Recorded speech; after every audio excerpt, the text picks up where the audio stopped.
Hey, this is Mike. Thank you so much for choosing this video. Today we're checking out a 2025 Subaru Forester in the touring trim level. Now, I recently did a video on the limited trim of the Forester, and I have the full day, night, everything about the vehicle and my overall driving impressions and all that stuff, and some of the quirks that the vehicle has. This video primarily focuses on some of the upgrades that you get in the touring trim. The touring has a 19-inch alloy wheel, a dark gray finish. Standard on the touring is reverse automatic braking. So if you're going in reverse and you get too close to something, based on what the parking sensors can sense, it will actually stop the vehicle if it gets too close. You can see the camera there in the very center, in the front.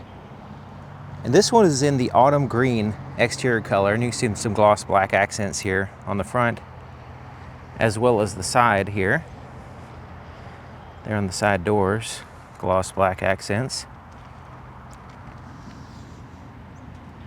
Yeah, it's a pretty interesting color. It looks good, especially on a Forester, a vehicle that's called the Forester. That green looks pretty cool. The interior is really nice. So it has this suede material right in here, and then the brown right there, looking nice. And that suede goes all the way to the front of the door right in here. There's also kind of like a topographical map design there at the base of the door. Looking pretty cool. It has these little boots right here. I don't know if you can see that. Little boot design. There's little Easter eggs throughout the vehicle. And the seats also have the suede. So there's the suede right here, and the leather, and then there's cloth here on the edge where it meets up with the hard plastic. And then these are a heated and vented seat. They feel pretty good. They look good, feel good. If you want to keep your vehicle's interior clean, protected, and looking great, these last fit custom fit floor liners are a must-have. I just installed a full set in this 2025 Subaru Forester, and they fit perfectly, just like they were made for it. Starting with the cargo liner, this thing is built for all-weather durability.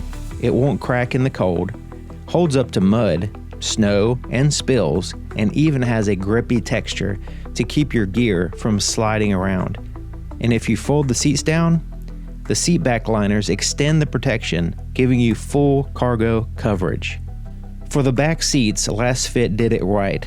Unlike some mats that leave the center hump exposed, this one-piece design fully covers everything, making cleanup easier and protecting against whatever your passengers track in. The non-slip backing keeps it in place, no shifting, no hassle. Now, up front, this is where quality really matters.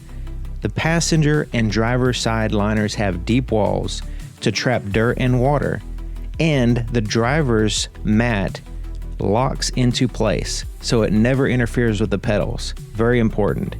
And unlike some floor mats that have the awful plastic or rubber smell, these are completely odorless. These liners are durable, easy to clean, and they even come with a lifetime warranty. If you want to see the full installation and my in-depth review, check out the link below. Last Fit nailed it with these liners, highly recommended. And look at that. Hey, we have all the space around the accelerator, brake pedal, even the footrest is covered up. So as we put our feet there, if there's any kind of debris or dirt or whatever, it's gonna fall down and stay in here. Some of the floor mats I've seen, they leave this cut out. So that way dirt gets here and then slides underneath the mat, and then just kind of like, not as ideal, right? Here on the dash is like these little dimples. The back seats are heated in the touring model. Just the outer seats here. The inner portion is not. You can see the controls here. It's a two-stage heated seat.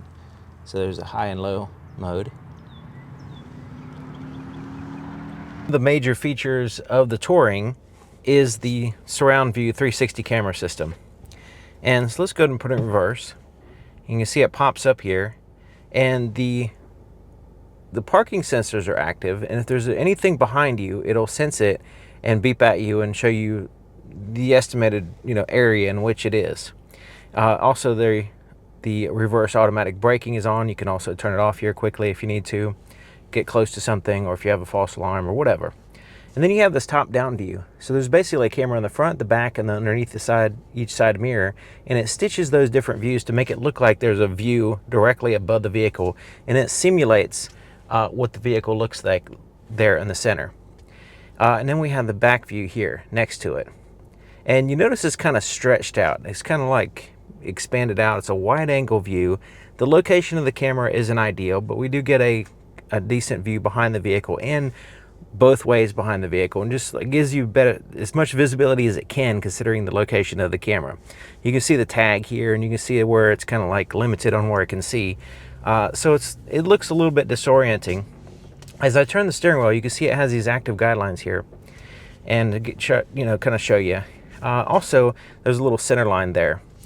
So yeah, it's a little bit disorienting there, but it gives you some level of information behind the vehicle.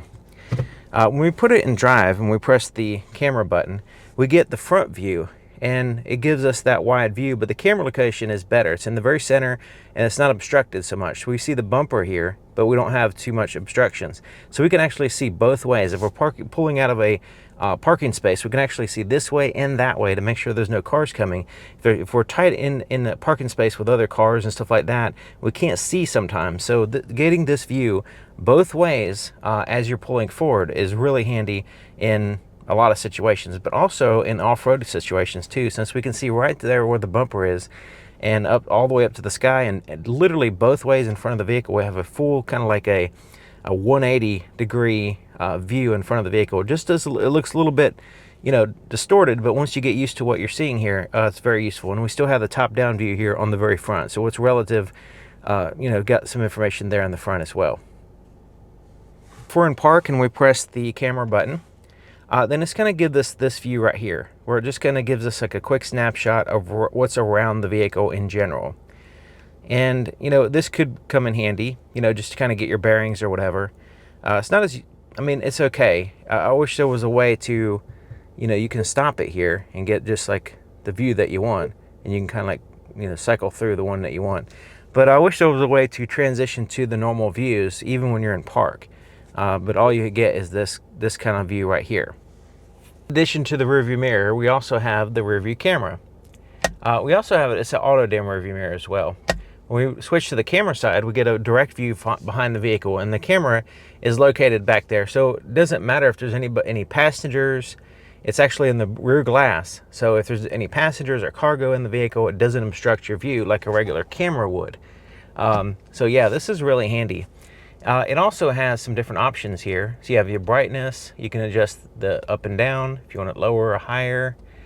You can go left and right a little bit if you want to do that. You can also tilt it if it just doesn't look right to your eyes, and then you go back to your brightness. So yeah, it does have different settings on the screen. The only thing about this particular type of deal, this basically a screen here, is that on the Forester, as you're driving, the rear view mirror is a little bit close to my eyes, and if you have like, for some people, especially if you're a little bit older, your eyes at a certain distance is hard to focus. So if you're driving and you're looking at the road, and then you're trying to transition to this little screen, you're trying to refocus your eyes on that and then go back to the road. A little bit disorienting, not much, because it's a lot closer to your eyes. When you have it on the mirror mode, you're actually looking through the mirror and you're seeing things at a distance. So you don't have to worry so much about your eyes refocusing on something close. Same thing with the gauges. The gauges are kind of sunk into the dash. You don't really have to, it's not that big a deal. But this screen is kind of close for me. And, I have transition glasses on, so it helps. But still, it's still an issue for certain people. So something you want to pay attention to on a test drive. You want to put it in this camera system, put it on the camera mode, and then try it out and see if it works for you. It also has the upgraded Harman Kardon sound system, which sounds really good. I really enjoy driving the vehicle, cranking up the music.